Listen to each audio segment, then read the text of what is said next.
Thanks for clicking on Wayne.com for this week's edition of Inside the Zone. As I was telling Shane beforehand, I could smell the Toledo on him. It's all in his pores. He can't wash it off, even with a lot of soap. But the beautiful thing is you come away smelling like roses with a win. Finally kind of break the seal on the Toledo Curse for this season. So I want to start there because obviously at a point where you played them 9 times, and hadn't come away with the victory. It was almost more, seemed like it was more mental than anything else. Yeah. So how huge is it to come up with that 5-3 win at Toledo on Saturday night at the Huntington Center, going into this Wednesday's game and the rest of the season with only 14 games left in the regular season? No, that's a huge confidence builder for this team. And, I noticed you forgot Friday night, what happened Friday night. I think everyone is blocking that Well, out. but no, there's a point to that, is that, we've been saying, this is a coming together moment. We've probably said it 3 or 4 times this year. But I think that was actually the coming together moment. Losing 7-1 after you have played that team 8 times at that point. Like, we got to get one soon. Mm-hmm. You go in there and you get blown out. And I think after that game, there was a lot of guys in the locker room looking at each other. Like, you know what, we didn't commit to this. We've got to do a lot better. And I think that was the moment. And I think they came out and they were fired up right away on Saturday night. They wasted no time getting physical. I think Chase Stewart, minus the hat trick by Sean St. Amant, I think Chase Stewart was the best guy on the ice. He's a guy who went out there and laid a big hit right off the bat, and then at the end of the first period, he blocked a shot with his face. So when you do that purposely, you're buying into everything. And then he also had another save where he had to go behind the goaltender, lay on the goal line, and actually knock the puck out twice with his glove. So, little things like that are going to make this team very dangerous. When guys start buying in like that, look out. Literally laying it up. Literally, yeah. So how do you carry that momentum over? Because obviously you now have some confidence when you face a Toledo team, which, if the playoffs started today, that's how you'd face. There's still a lot of hockey left, but to close out the next 14 games of the regular season, what do you take from that Toledo? Is it just that, if we do the little things, we can beat anybody in this league? Oh, absolutely. And that's what Ben Boudreau would say. It's just a bounce here, a bounce there, and doing little things is going to make the difference. So that's how you beat a team like Toledo. I crunched a lot of numbers after that 7-1 win and really looking at things and how much they had dominated the Comets.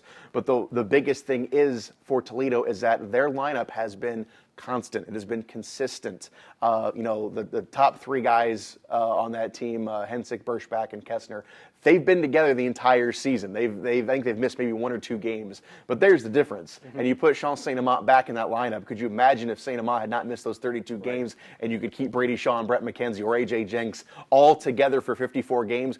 A whole different story, especially against Toledo. So that really is the big thing, is that the Comets have shuffled this lineup. No fault of their own. It's not something, it's you got injuries, you got illness, you've got call-ups. But, the team has just not been able to practice together. They haven't been able to play together, and I don't think there's been a night where you've had back-to-back lineups. It's the same lineup. So that plays into a lot of it. Over those last 14 games, you're looking for a consistency in the lineup, hopefully, and you can get guys just out on the ice just practicing. And it's just little things. It's timing, just little things like that. Now, correct me if I'm wrong, because I'm glad you brought that up, the consistency of the lineup, because this felt like over the weekend about the most number of pieces that they had in one place at one time. Like, it felt like this is about as complete a team as we've seen this season. Well, Friday night really was. It really was. That was like the kind of team they were expecting to come out of training camp, and it was there Friday night. And what happened? You lost 7-1, so it was kind of like, all right, guys, everybody is here. Everybody has got to do their bit. Excuses. No excuses now. So I think, that was a big turning point, losing 7-1 Friday. And, we'll look at that loss and say, that was really the start of it. Okay, so you take a look at the ECHL standings right now. Really, Toledo, because Cincinnati has 4 games in hand on them, and it's only 78 points to 73 points. Toledo could overtake Cincinnati. I think that's probably going to happen. I really do. Cincinnati has the misfortune of closing out the season with 10 games on the road.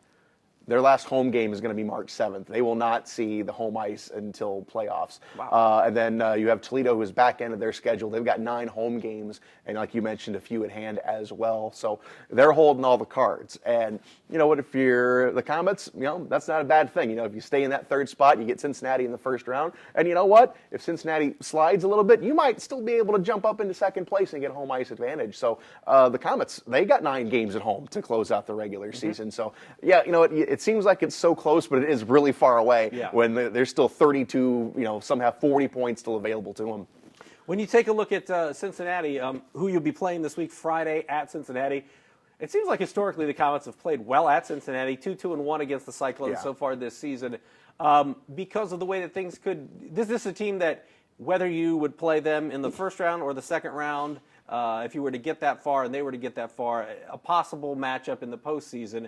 How do you look at this coming Friday's game I'm skipping ahead of Wednesday already. But how do you look at it when you're going to face Cincinnati? When you start to face teams that you have a good likelihood of facing in the playoffs, do you want to show all your cards, or are we thinking too far ahead on something? Oh, like no, that? You can't treat every game like a playoff because you can't have those ups and downs. And you just got to go in and play your game. And like I said, we've fared well against Cincinnati. They've had some goaltending issues up and down, guys. So, I don't know what kind of lineup they're going to put on the ice. Sure. But they're a team that realizes, you know what, we could slide into 2nd place. We could lose home ice advantage. So they might come out a little desperate as well. So, but the Comets this week, you got 3 divisional opponents. You got 2 teams that you've done very well against. Wheeling and Kalamazoo for the final time. So you know what you're looking at.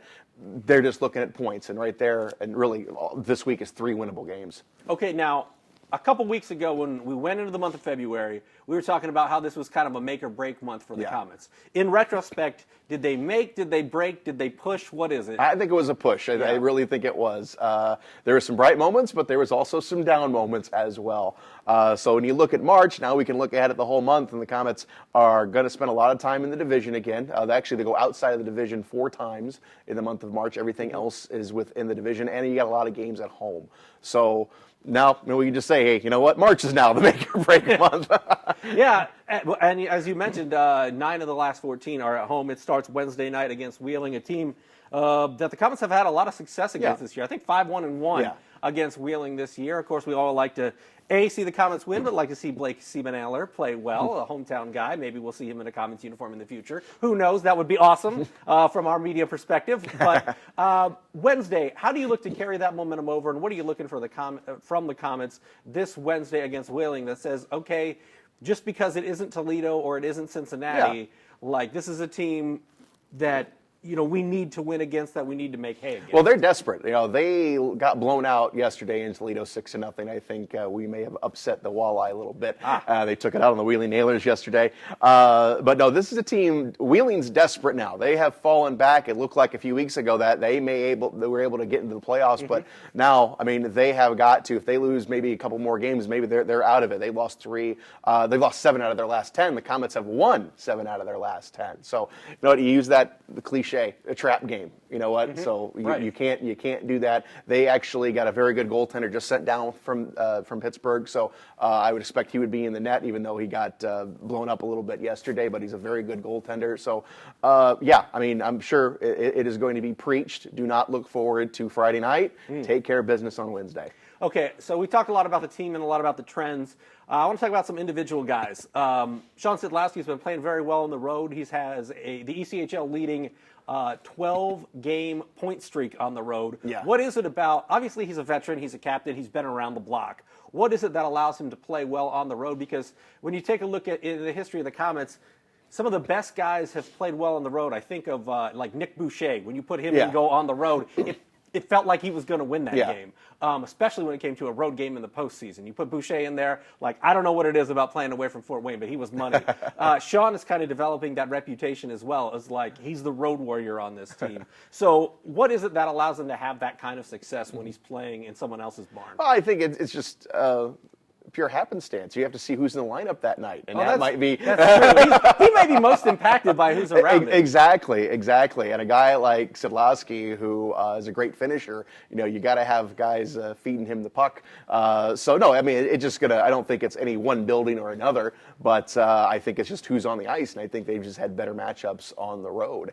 And Sid, he's not scored very many goals 5-on-5. I think he's only had 5 this year. I think the one he's scored. Been the power play. Yeah, so he's been the power play machine. So looking at him, we want him to have more success playing 5-on-5 and not so much depend on him when the Comets are up a man. This is what, his 6th season? 7th in Fort Wayne.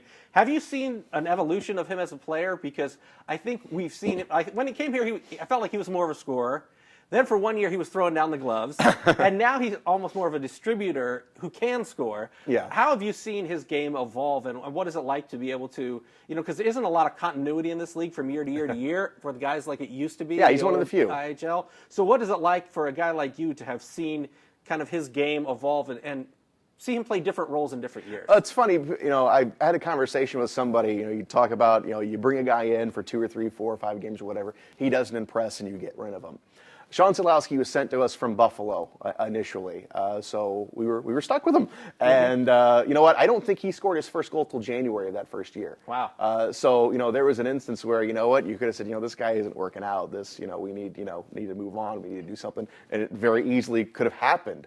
Luckily, it did not. So yeah. No, but he's always been. I think his skill has definitely, obviously, he was an MVP. Sure. But he's always been a tough kid. I mean, always. I remember one of his first games. It was out in Las Vegas. Actually, it may have been the first game I even called with the Comets. And, he came out and made an open ice hit that was just beautiful. And you're like, all right, we're going to like this kid in Fort Wayne because this is the way we like to play. So, no, I mean, he has just been, one of the mainstays. And you know what? The only thing missing from this guy's resume is a championship. There's another guy on the bench with him who wears 47, AJ Jenks, who brought over. Another guy, the only thing missing from his life is a championship. Yes. So, I look at this team, and I really look at those two guys, and I really hope this team can make a run, really for those two guys. Yeah, I think they'd like to do it together. Exactly. Too. That would be pretty cool. I want to flip to the other side of that is this rookie class from the Comets. Lasarchik has played pretty well. He's, I think, 6th in the league in terms of rookie points. Gottlieb has put up some pretty good numbers, Max Gottlieb. So who has impressed you out of the rookies? And at this point, this season, they're not really rookies anymore.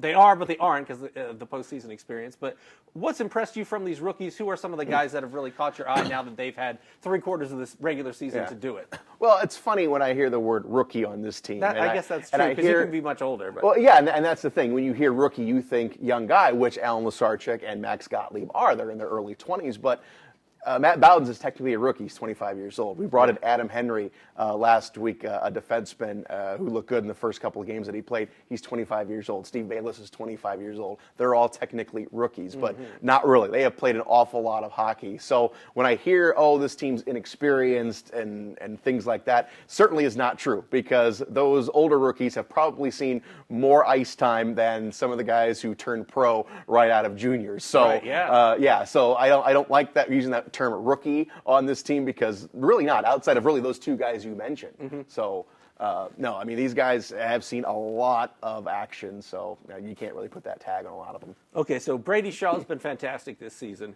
What does having Shaw and St. Amant, what does that do for you guys down the stretch? Obviously, when Sean's in there, he changes the game. Well, you saw what happened Saturday in Toledo. He is a game changer. Absolutely. Teams now have to prepare for him. And, he showed it that he pretty much just diced up the Toledo defense. Remember, he got a hat trick in the first 2 periods. That's also something that you don't see very often. So, he completely changes the dynamic of this team, and it changes the other team's outlook on this team as well. So hopefully he can stay healthy. He did get called up there for a couple of games with Chicago. So, hopefully we're able to keep him, especially here for the stretch run into the playoffs. What does Drake Rimmer Crimshaw mean to this team? Because I feel like we'll see him get called up and then called down, and he has an immediate impact when he arrives. Yeah, he's a guy who's pure energy. You put him with a guy like Anthony Petruzzelli, who does nothing but just run around and cause havoc. Yeah. And those guys are just pure energy. And whenever they hit the ice, they're going to be dangerous. You've got to watch out for them. You don't know what they're going to do offensively or defensively. So Drake Crimshaw is one of those guys who's just a wild card. It kind of reminds me of Garrett Mears, who we had a few years ago. Who can go out and kind of do it all. He's not sure what's going to happen, but something's going to happen. It's going to be fun. It's going to be good. Yeah. Yeah. So no, he's a guy that I know that we'd like to keep here, obviously, for the rest of the season. But you got to see what happens there. But no, he's a guy who can make plays.